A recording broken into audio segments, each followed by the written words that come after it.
Hola a todos y todas y bienvenidos a una nueva edición de Alerta Congreso. Como ya es costumbre, estamos con Rodolfo Reina de Observatorio Legal. Hola Rodolfo, ¿qué tal?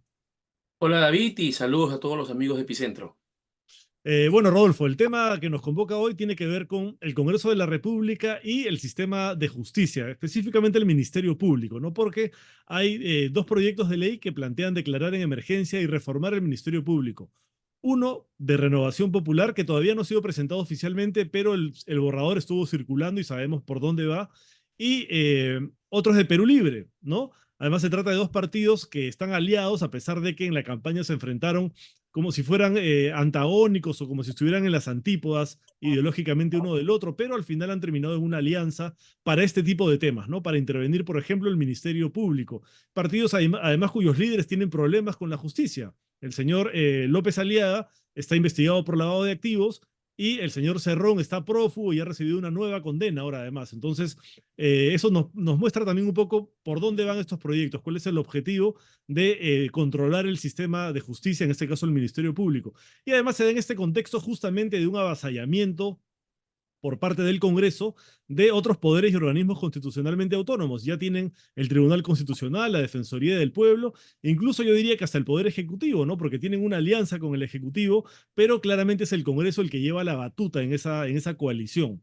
Entonces, esto también me parece que se vincula con esta idea que tienen muchos congresistas y que repiten como si fuera un mantra, de que son el primer poder del Estado. El legislativo es el poder del Estado, dicen ellos, entonces tiene que hacerse lo que ellos dicen, ¿no? Como si eso les diera carta blanca para hacerlo todo, incluso romper el equilibrio y la separación de poderes, avasallando a otros organismos constitucionalmente autónomos como la Junta Nacional de Justicia, que estaría a punto de ser decapitada, o el Ministerio Público, que es el tema que nos convoca hoy. ¿Qué opinas de esta arremetida del Congreso de la República contra el sistema de justicia y específicamente contra el Ministerio Público? Bueno, en primer lugar creo que sin duda el Ministerio Público atraviesa una crisis institucional que no es nueva, ¿no? Crisis institucional que en los últimos años se ha puesto de manifiesto. Recordemos las gestiones del ex fiscal de la Nación, Carlos Ramos Heredia, de Pedro Gonzalo Chávarri, y actualmente la crisis institucional que se dio por la información que se ha revelado respecto a la ex fiscal de la Nación, Patricia Benavides. Entonces, sin duda, en primer lugar, hay una crisis institucional que requiere efectivamente adoptar medidas de reforma, sin lugar a duda. Tan es así que la ley orgánica del Ministerio Público data de los 80 y que obviamente necesita una actualización y necesita un instrumento legal que esté acorde con los nuevos roles que hoy asume el Ministerio Público, especialmente en el contexto de los procesos penales. Entonces yo creo que sí, definitivamente es necesario modernizar su legislación, es necesario modernizar su estructura administrativa, en fin. Pero, sin duda, esa reforma o esa reorganización del Ministerio Público debe partir, en principio, de los mismos involucrados.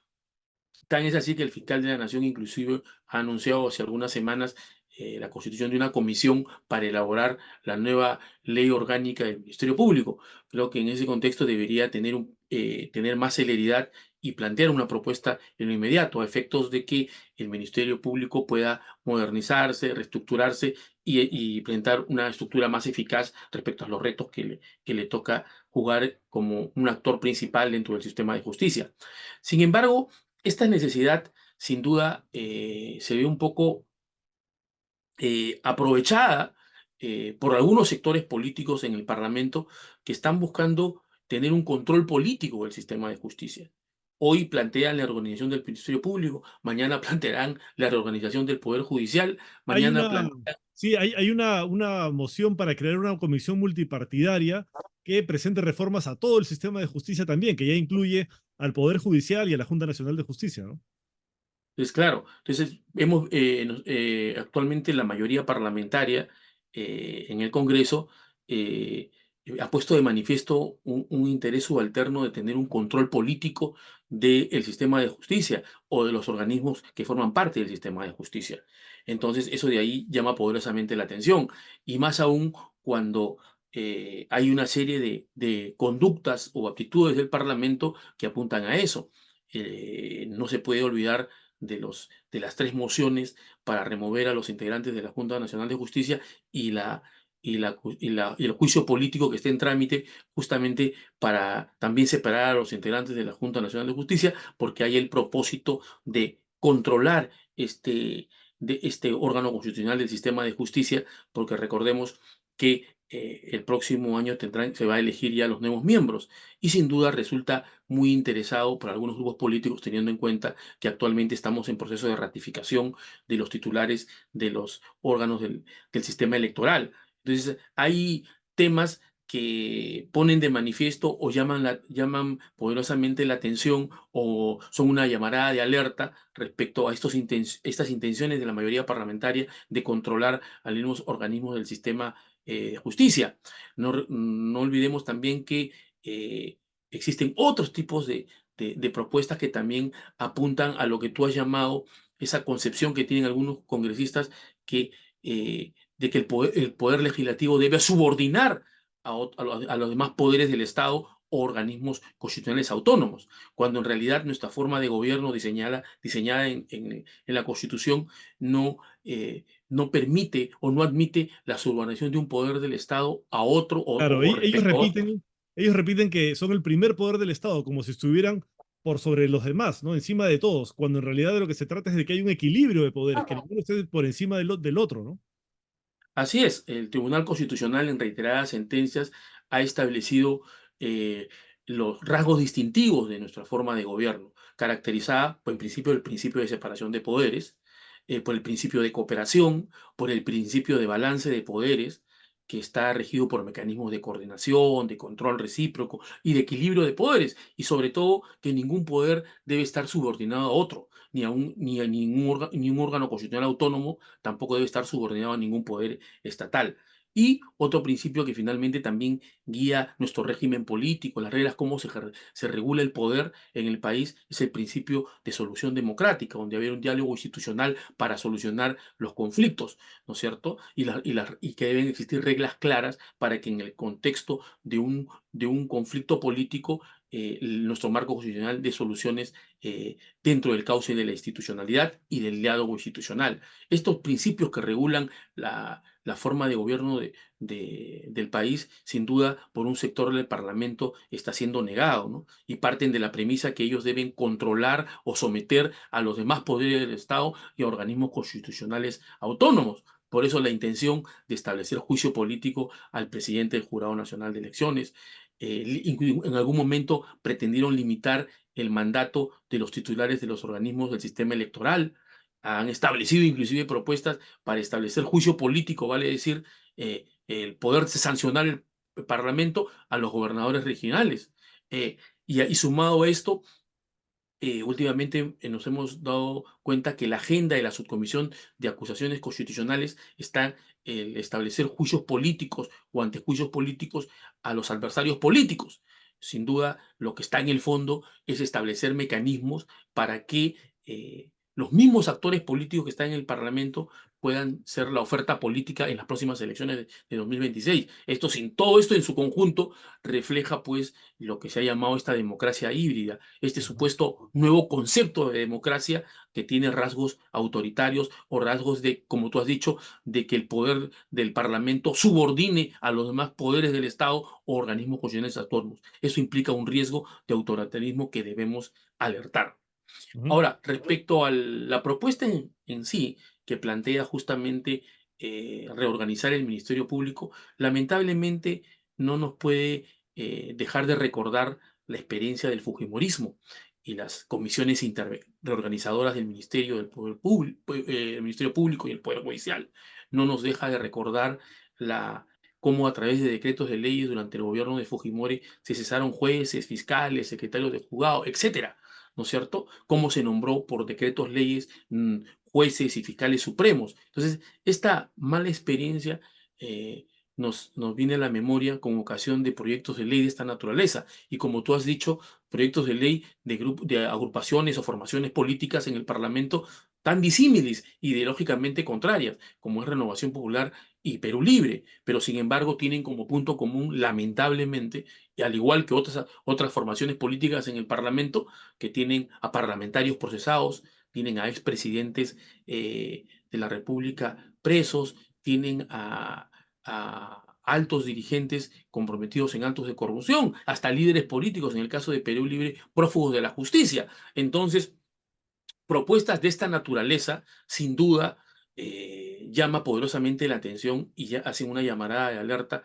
de que en realidad no es aquí el objetivo restablecer la institucionalidad o solucionar una crisis institucional en el Ministerio Público, sino que en realidad lo que está detrás son intereses subalternos de que querer controlar los órganos del sistema de justicia para beneficio de sus partidarios, de sus líderes políticos, etcétera. Porque, como hemos mencionado, hay líderes políticos de estos, de las agrupaciones políticas en el Parlamento, están procesados o investigados a nivel de la Fiscalía y el Poder Judicial. Entonces, sin duda, hay un interés subalterno detrás. Pero creo que es importante que frente a esta situación haya propuestas ante esta crisis institucional del Ministerio Público. Crisis institucional del Ministerio Público que también alcanza al Poder Judicial y a otros órganos del sistema de justicia. Y para esto hay que recordar que hay una experiencia valiosa que se tuvo con el Seriajus, ¿no? Ujú. Que permitió una serie de reformas de carácter legal que inclusive estuvo acompañada por el Parlamento en una serie de modificaciones legales, constitucionales, etcétera, que apuntaban a ese plan de reforma del sistema de justicia.